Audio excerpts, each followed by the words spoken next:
Lord. హల్లెలూయా. ప్రభువునందు ప్రియ దేవుని సంగమ, నేటి వాక్య ధ్యానం కొరకు మిమ్మల్ని ప్రేమతో ఆహ్వానిస్తూ ఉన్నాను. నేటి వాక్య ధ్యానముగా అపోస్తుల కార్యముల గ్రంథము 20వ అధ్యాయము 28వ వచనం నుండి దేవుని వాక్యాన్ని చదువుకుందాం. దేవుడు తన స్వరత్వమిచ్చి సంపాదించిన తన సంగమును కాయుటకు పరిశుద్ధాత్మ మిమ్మును దేనియందు అధ్యక్షులనుగా ఉంచెను. ఆ యావత్ మందను గూర్చియు మీ మట్టుకు మిమ్మల్ని గూర్చియు జాగ్రత్తగా ఉండుడి. నేను వెళ్ళిపోయిన తరువాత క్రూరమైన త్రోడేళ్లు మీలో ప్రవేశించునని నాకు తెలియను. వారు మందను కనికరింపరు, మరియు శిష్యులను తమ వెంట ఈడ్చుకుని పోవాలనని వంకర మాటలు పలుకు మనుషులు మీలోనే బయలుదేరుదురు. కావున నేను 3 సంవత్సరములు రాత్రింబగళ్ళు కన్నీళ్లు విడిచుచు ప్రతి మనుష్యునికి మానక బుద్ధి చెప్పితినని మీరు జ్ఞాపకం చేసుకొని మెలకువగా ఉండుడి. ఇప్పుడు దేవునికిని ఆయన కృపా వాక్యమునకును మిమ్మును అప్పగించుచున్నాను.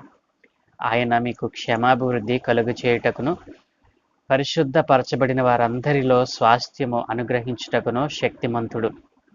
ఎవని వెండినైనను బంగారమునైనను వస్త్రములనైనను నేను ఆశింపలేదు. నా అవసరముల నిమిత్తము నాతో ఉన్నవారి నిమిత్తము ఈ నా చేతులు కష్టపడినవని మీకే తెలియను. మీరును ఇలాగు ప్రయాసపడి బలహీనులను సంరక్షింపవలననియు పుచ్చుకొనుట కంటే ఇచ్చుట ధన్యము అని ప్రభువైన యేసు చెప్పిన మాటలు జ్ఞాపకం చేసుకొనవలననియు అన్ని విషయములలో మీకు మాదిరి చూపితినని చెప్పాను. అతడిలాగు చెప్పి మోకాళ్ళుని వారందరితో ప్రార్థన చేశాను. అప్పుడు వారందరూ చాలా ఏడ్చిరి. మీరు ఇక మీదట నా ముఖము చూడరని అతడు చెప్పిన మాటకు విశేషముగా దుఃఖించుచు పౌలు మెడ మీద పడి అతని ముద్దు పెట్టుకుని వారు ఓడ వరకు అతనిని సాగనంపిరి. ఆమేన్. ప్రభువునందు ప్రియ దేవుని సంగమ, చదువుకొనబడిన లేఖనమే ప్రార్థన చేద్దాం.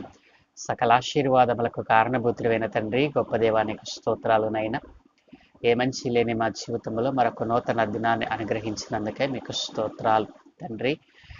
ఈ ఉదయ కాలమున మేము చదువుకున్న ఈ లేఖనమును మా కొరకు దీవించమని యేసు ప్రభుల వారి ప్రశస్త నామమున ప్రార్థించి వేడుకుంటూ ఉన్నాను తండ్రి. ఆమేన్. ప్రభువునందు ప్రియ దేవుని సంగమ, మన ప్రభువును రక్షకుడైన యేసు ప్రభుల వారి ప్రశస్త నామమున మీకు శుభములు తెలియచేస్తూ ఉన్నాను.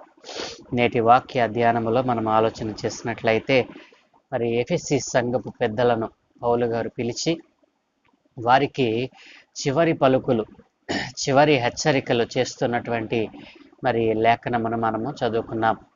ఎఫెసు సంఘములో ఉన్నటువంటి పెద్దలు ఎఫెసు పట్టణములో మరి సంఘము ఏర్పడటానికి పౌలు గారు ఎంత కష్టపడ్డారో ఆయన 31వ వచనములో మరి తెలియచేశారు. ఏమన్నా తెలుసా? ఎఫెసీ పట్టణములో సంఘము ఏర్పడటానికి మరి ఎఫెసీ పట్టణస్థులు మామూలు మనుషులు కాదండి. వారు బహు విగ్రహారాధికులుగా మనము మరి ధ్యానం చేశాం.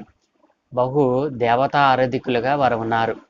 మరి వారి దేవత, వారు పూజించేటువంటి దేవత అర్తిమీదేవి అనేటువంటి మహాదేవిని వారు ఆరాధించేటువంటి ప్రజలుగా ఉన్నటువంటి వారిలో మరి యేసు నామాన్ని బలంగా ప్రకటించి మరి ఎఫెసు పట్టణంలో కూడా ఒక సంఘాన్ని ఏర్పాటు చేస్తూ మరి పౌలు గారు చెప్తున్నటువంటి మాటలు, దేవుని యొక్క సంఘము మీ మధ్య ఏర్పడటానికి నేను 3 సంవత్సరములు రాత్రింబగళ్ళు మరి ప్రభు యొక్క పాదాల చెంత వేడుకుంటూ కన్నీళ్లు విడుచుచు, రాత్రింబగళ్ళు కన్నీళ్లు విడుచుచు ప్రతి మనుషునికి మరి బుద్ధి చెప్పుచు మీ మధ్య సంఘాన్ని ఏర్పాటు చేశాను.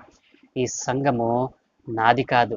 ఈ సంఘము ఎవరిది అంటే మరి ఆయన అంటున్నాడు కదా 28వ వచనంలో, దేవుడు తన స్వరక్తమిచ్చి సంపాదించిన తన సంఘమును కాయుటకు పరిశుద్ధాత్మ మిమ్మను దేనియందు అధ్యక్షులుగా ఉంచెనో ఆ యావత్ మందను గూర్చియు మీ మట్టుకు మిమ్మల్ని గూర్చియు జాగ్రత్తగా ఉండండి.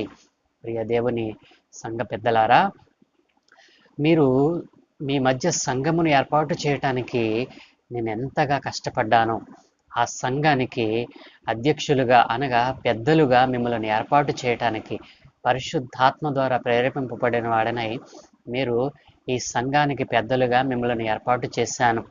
అయితే ఈ సంఘము మామూలుగా ఏర్పడలేదు. ఇది మీకు తెలియని విషయం ఏమిటంటే, మీ మధ్య సంఘము ఏర్పడటానికి నేను 3 సంవత్సరములు మరి రాత్రింబగళ్ళు మానక కన్నీళ్లు విడిచుచు ప్రతి మనిషిని దేవుని నామంలోనికి నడిపించాను. కాబట్టి ఈ సంఘానికి అధిపతి ఎవరో తెలుసా? ఈ సంఘానికి క్రీస్తే అధిపతి. యెషయా గ్రంథము 40వ అధ్యాయము 11వ వచనంలో ఆయన మాట్లాడుతూ అంటాడు కదా, గొర్రెల కాపరి వలె ఆయన తన మందను మేపును, తన బాహువుతో గొర్రె పిల్లలను కూర్చి రొమ్మున ఆనించుకుని మోయెను, పాలిచ్చు వాటిని ఆయన మెల్లగా నడిపించును. ప్రియ దేవుని జనాంగమా, మరి ఈ రీతిగా ఏర్పడిన సంఘానికి మరి అధిపతి, మరి నాయకుడు ఎవరు తెలుసా? క్రీస్తు ప్రభులవారు. మరి యేసు క్రీస్తు ప్రభులవారే సంఘానికి అధిపతి అయి ఉన్నాడు. కాబట్టి ప్రియ దేవుని సంఘ పెద్దలారా, మీరు దేవుని చేత, పరిశుద్ధాత్మ చేత సంఘములో మూల స్తంభాలుగా ఏర్పాటు చేయబడ్డారు. కాబట్టి మరి దేవుని సంకల్పమును దేవుడు తన స్వరత్వం ఇచ్చి సంపాదించుకున్నటువంటి తన సంఘాన్ని మరి ఏలుటకు మిమ్మల్ని ఏర్పాటు చేసుకున్నాడు. కాబట్టి సంగమ విషయము, తర్వాత మీ విషయమై జాగ్రత్తగా ఉండండి. ఎందుకంటే సంగమును పాడు చేయటానికి క్రూరమైన తోడేళ్ళు మీలో నుండే వస్తాయి. మరి సంఘములో అధ్యక్షులుగా మీరు ఉన్నారు. సంఘానికి మరి శిరస్సు క్రీస్తు ప్రభులవారు. కాబట్టి ఆ క్రీస్తు యేసునందు మీరు నిలిచి ఉండాలని, నేను మీ మధ్య నుండి వెళ్ళిపోయిన తరువాత మీలో నుండి క్రూరమైన తోడేళ్ళు బయలుదేరతాయని, కాబట్టి మిమ్మల్ని మీరు జాగ్రత్తగా చూసుకోవాలని సంఘపు పెద్దలకు పౌలు గారు హెచ్చరిక చేస్తూ ఉన్నాడు. ఈ సంఘము దేవుని కృపచేత ఏర్పాటు చేయబడింది. మరి ఈ సంఘాన్ని మరి దేవుని యొక్క ఆజ్ఞ చేత, దేవుని పాదాల చెంత నేను ఎంతగానో మరి 3 సంవత్సరాలు మరి నేను మీ మధ్య సంఘం ఏర్పడాలని ఎంతగానో కన్నీళ్లు విడుచుచు ఆయన పాదాల చెంత నేను వేడుకున్నప్పుడు ప్రభువు నాకు అనుగ్రహించినటువంటి ఆత్మలు మీరు. కాబట్టి ఆ ఆత్మలను కాయటానికి మిమ్మలను మరి పెద్దలుగా సంఘములో ఏర్పాటు చేశాను. కాబట్టి ఒకవేళ మీరు ఈ లోకముతో స్నేహం చేస్తూ సంఘపు వారితో కలయకుండా ఈ లోకపు వారితో కలిసిపోయి సంఘంలో ఒకవేళ చీలికలు తెస్తారేమో. కాబట్టి జాగ్రత్త. సంఘానికి మరి శిరస్సు క్రీస్తు అయి ఉన్నాడు. కాబట్టి ఆ సంఘములో శిరస్సు అయి ఉన్నటువంటి క్రీస్తును పోలి నడుచుకోవాలని మరి ఆనాడు పౌలు భక్తుడు సంఘ పెద్దలను ఉద్దేశిస్తూ మాట్లాడుతూ ఉన్నాడు. ప్రియ దేవుని జనాంగమా, కాబట్టి మరి పరిశుద్ధాత్మ మిమ్మల్ని దేని యందు అధ్యక్షులుగా ఉంచాడో ఆ యావత్ మందను గూర్చి మీ మట్టుకు మిమ్మల్ని గూర్చి ప్రతి దినము జాగ్రత్తగా మెలకుగా ఉండండి అని సంఘ పెద్దలను హెచ్చరిస్తూ ఉన్నాడు. సంఘము అభివృద్ధి చెందాలి అన్నా, సంఘము మరి అంతకంతకు మరి మరి సమాజంలో అభివృద్ధి మరి అంతకంతకు పెరగాలి అని అన్నా, సంఘ పెద్దల యొక్క బాధ్యత ఎంతో శ్రేష్టమైనది. కాబట్టి సంఘ పెద్దలు ప్రార్థనా పరులుగా, విశ్వాస వీరులుగా ఉండాలి. కాబట్టి ఆనాటి ఎఫెసు సంఘమునకు పెద్దలుగా ఉన్న వారిని పౌలు గారు హెచ్చరిస్తూ అంటున్నాడు, మరి మీలోనే కొంతమంది క్రూరమైన తోడేళ్ళు బయలుదేరుతారు. సంఘములో ఉన్న మరి మరి మందను, సంఘపు మరి సరిహద్దులను చెరిపివేస్తూ సంఘములో అల్లరి రేపుతూ మరి కొంతమంది లేస్తారు. కాబట్టి మీరు ప్రార్థనా పరులుగా ఉండాలి.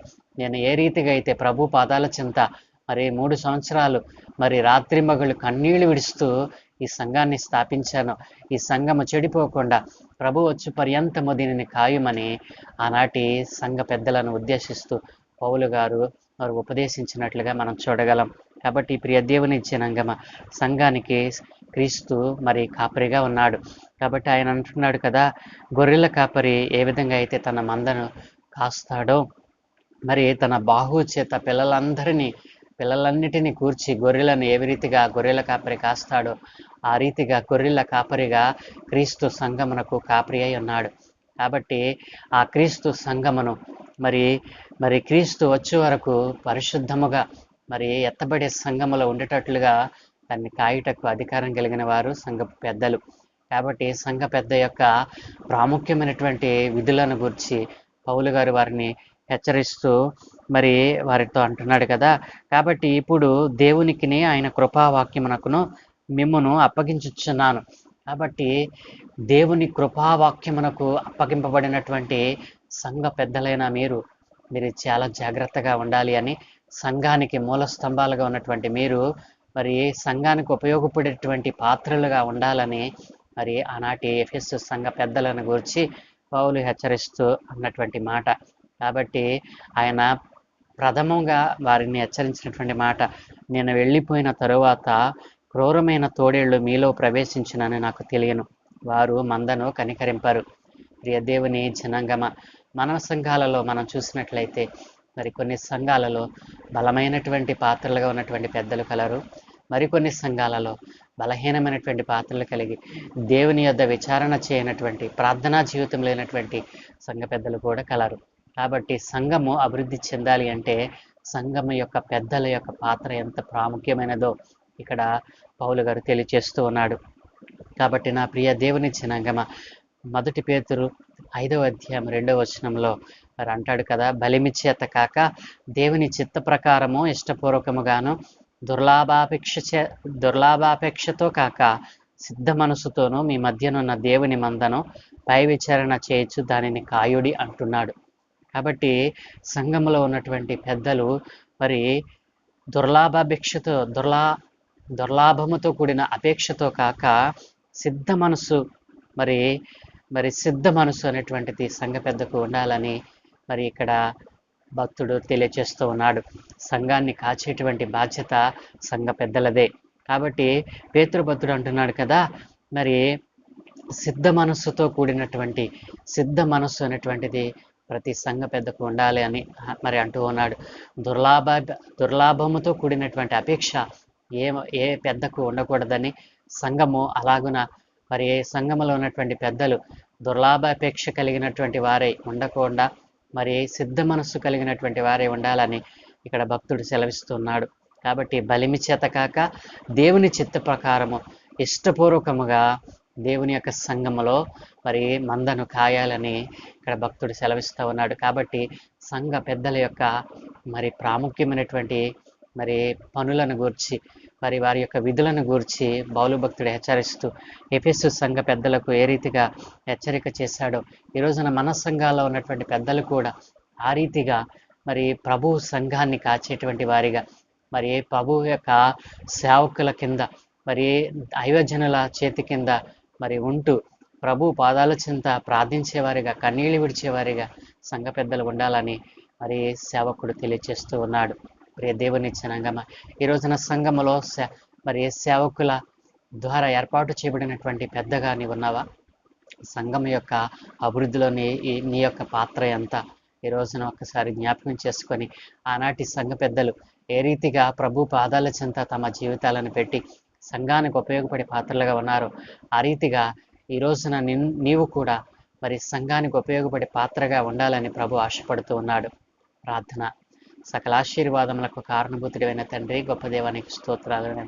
సంఘములో పెద్దల యొక్క పాత్ర ఎంత ప్రాముఖ్యమైనదో పౌలు గారు నాయన ఎఫెసు సంఘపు పెద్దలను ఉద్దేశించి చేసినటువంటి ఉపదేశములో మేము నేర్చుకున్నాం. కాబట్టి ఈ రోజున సంఘాలలో మరి పెద్దలుగా మరి నైనా ఇదిగో పెద్దలుగా ఉన్నటువంటి వారు సంఘానికి ఉపయోగపడే పాత్రలుగా మారటానికి సహాయం దయచేయండి. నైనా ఇదిగో సిద్ధ మనస్సు కలిగినటువంటి వారై ఇష్టపూర్వకముగా నైనా నీవు అప్పగించిన మందను కాయటకు వారు మనసు కలిగిన వారిగా తయారు చేయండి.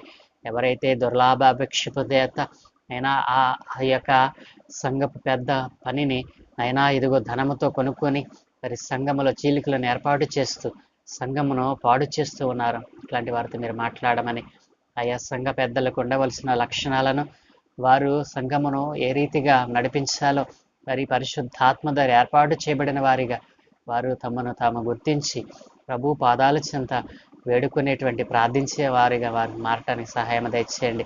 ఈ రోజున సంఘాలలో గలిబిలి రేపుతున్న వారితో మీరు మాట్లాడమని, సంఘాలు అయినా నీ రాకడ వరకు నైనా స్థిరముగా ఉండి పరిశుద్ధాత్మలో నైనా ఇదిగో సంఘమునకు శిరస్సు అయినటువంటి నీ పాదాల చెంత వారు భద్రపరచబడి నీ బాహుబలము చేత వారు నీ కాపుదలలో ఉండటానికి సహాయం దయచేయమని ఈ దినమును మాకు ఇచ్చినందుకు మీకు స్తోత్రాలు నాయన.